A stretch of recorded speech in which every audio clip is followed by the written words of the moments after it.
Masu sauraro barkanmu da sauraron wannan fitacciyar waƙa ta gagarumin mawaƙin nan Haziki wanda ya kasance ɗaya tamkar da dubu a fannin waƙa, wanda ya kasance mai suna Nura M Inuwa. Nura M Inuwa na musamman jagoran mawaƙa, jigon mawaƙa wanda ake kira da suna sarkin waƙa na da kuma na yanzu, wanda ƙoƙarinsa ne ya sa aka bashi sarautar, ba wai kima da kuma yanayin yadda ya nuna kansa ba. Saboda kamar sauraro kada ku kasa a gwiwa domin ganin kun samu fitattun waƙoƙin shahararren mawaƙi Nura M Inuwa na da na yanzu.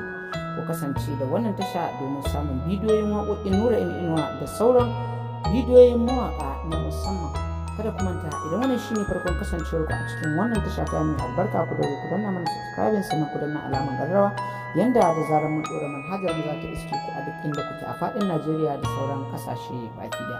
Kada ku manta masu sauraro, wannan tasha ta ɗauki jimirin kawo muku dukkanin wasu shirye-shirye na musamman game da shahararrun mawaƙa a kowane irin lokaci da kuma kawo muku waƙoƙi na musamman. Kada ku manta ku dinga mana like da sharing a cikin bidiyoyin mu domin ƙara mana ƙwarin gwiwa da kasance wajen kawo muku shirye-shiryen mu a kan kare.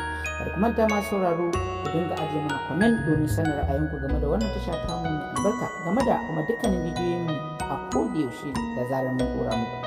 Mun gode da sauraro tare da fatan Allah Ubangiji ya sada mu da alkhairinsa, amin summa amin. A huta lafiya.